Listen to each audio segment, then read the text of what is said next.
Yeah, I'm studying it, and I have a huge amount of respect for Islam, and it's one of the only subjects that I am passionate about that I don't know everything about. Everything else I'm interested in, I can sit and talk about for hours. Yeah. Or if I talk about Islam, I feel like there's people far more qualified than me, and I feel like it's disrespectful because I'm new to it. I'm a revert, and I'm trying to learn like everybody else. And yes, I'm famous, and yes, I'm well known, but my opinion isn't valid compared to someone who's a born Muslim or studied it harder than I have.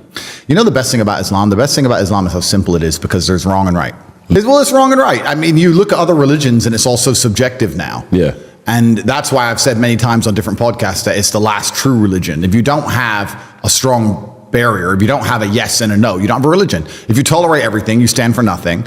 And if you believe in God and you say, I believe in God, but I'm not a Muslim, I'm going to say, okay, that's fine. You're a Christian. What is Christianity anymore? Girls barely go to church. If they do, who knows what they were doing the night before? None of it means anything. And then if you go and find a Christian that says this trans person has changed gender, what do you think about that? Christians are so soft, they're going to go, well, I hope he finds redeem, and I hope he finds guidance. Haram, bro. No, you didn't. It's haram. And I like that it's yes and no. And what's the point in a religion if you're too afraid to say what you believe in or afraid to stick up for it? So I feel like it's the last true religion. I feel like it's the last religion on the planet. And it's kind of interesting because since my reversion, I've had lots of conversations with the right-wing conservatives who were upset by my reversion as if I cared. And a lot of them said to me, oh yeah, but it's a Christian country. We need to restore Christianity to England or wherever. And they don't seem to understand that the basic law of the universe is that power vacuums get filled. This is the basic law of the universe. If a tiger arrives in a brand new habitat and there's no other predators, it's going to destroy and eat all the rabbits and it's going to take over. Facts.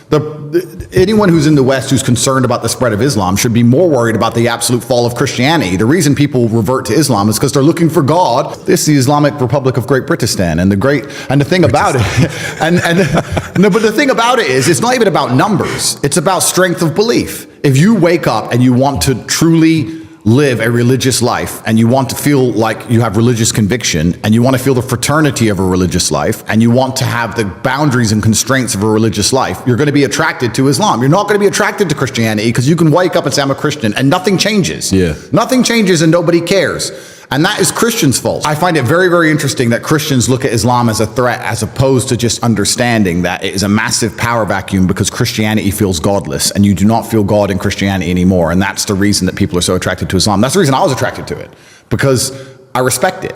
How can you believe in something you don't respect? I don't know, and that's a general question for anything. You have to respect it. You have to look at the creeds and say, okay, I respect that. I respect how they defend their religion. I respect how they're black and white on certain issues. I respect all of these things. Also, it's kind of interesting because if you want to measure the success of a religion, you can measure it in regards to how many people follow it, or like you just said in the UK, or how fast it's growing. But I think the number one measure of success for a religion is how well it preserves the sanctity of a society. I think that if you want to say, is this a successful religion? Well, then you'd look at the society which it governs and say, are the creeds of the religion being adhered to by the society that it governs?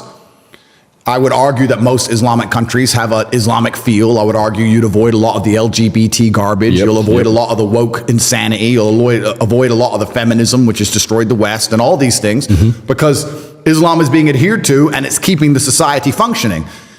Do I go to Christian countries and feel like Christianity is preserving them? Not really.